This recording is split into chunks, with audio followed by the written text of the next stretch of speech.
Letter Roman 3, Kissingen, the Kur, the table dHo, the walks, German master, bathing, by Mary Wollstonecraft Shelley.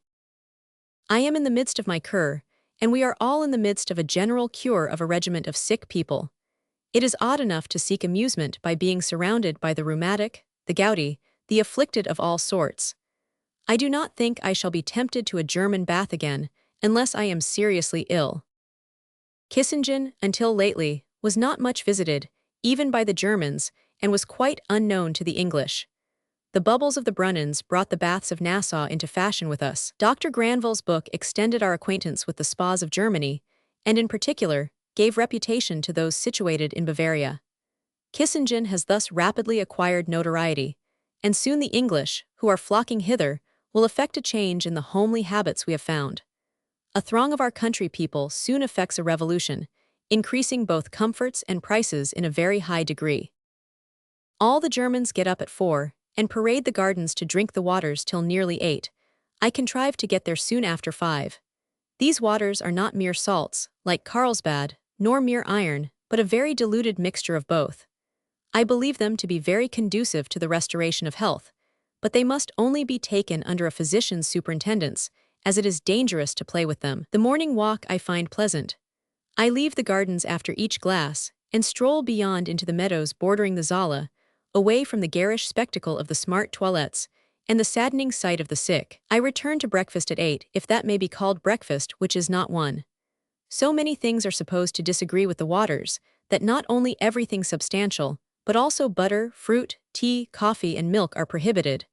We dine at 1 at the table dHo of the Kurhaus.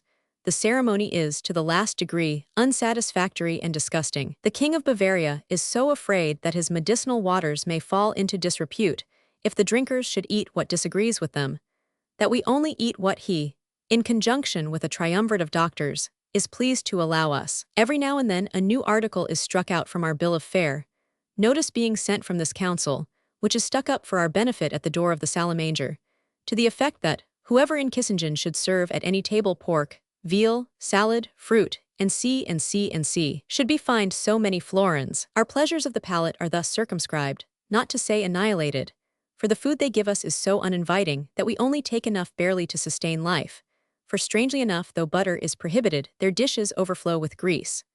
Oh, the disgust of sitting down with 200 people in one hall, served slowly with uneatable food.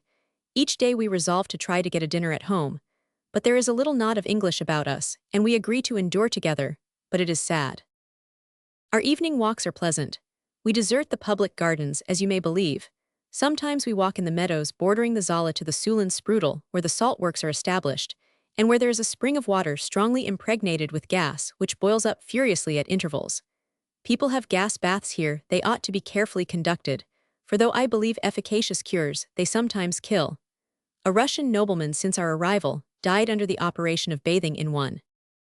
Sometimes we cross the valley and ascend the hills to the ruined castle of Bodenlaben, which commands a view of this rural vale. But our favorite walk is in the wood that clothes the hill on our side of the valley. They have the practice in Germany, in the neighborhood of baths, of laying out innumerable paths all through the woods, and across the hills, for the convenience of the visitors, long walks entering into the course of treatment. The woods, oak and elm, varied by magnificent silver birch, with their graceful tresses, are very fine. We find here a few fireflies. Like unfortunate Italian exiles, they gleam with subdued brightness in an ungenial clime, and one wonders how they can endure so northern a temperature. We have tried to get a German master. Our first attempt was infelicitous, being an unwashed metaphysician, who fairly beat our faculties of enduring disagreeable odors. We have now another, who assures us that he is first-rate, and that it is much better to learn German of the rough Boeotian, Bavarian sort, than the effeminate softness of Saxony and Hanover. I am afraid I shall not make much progress. We Malays are forbidden to exert our intellects, and to make this prohibition more stringent, the gas one imbibes with the water produces a weakness in the eyes, which has rendered this letter the work of many days. The progress of the cure, or treatment, indeed, is not pleasant. I find the waters have a very agitating effect on the nerves. I drink the ragozzi, which contains more iron than the pandur. It is not disagreeable, that is, the first glass seemed so, but after that one forgot that it had any taste, and the effervescence of the gas makes it rather agreeable. Those to whom iron is hurtful put the glass in warm water when the gas quickly flies off. We bathe in the water of the pandier, brought boiling in casks to the house. The baths are mere wooden coffins, and on first entering them their shape rather shocks the feelings. The water made hot has the color of iron rust and is opaque. The bathing rooms in our house are badly managed and very dirty, but it is soothing to sit for an hour in hot water, which does not, like a common warm bath, weaken afterwards. I trust to receive benefit in the end, but it is rather an infliction upon my companions to be dieted by the King of Bavaria, and to live, as they say, surrounded by lepers. We are still undecided as to our ulterior movements.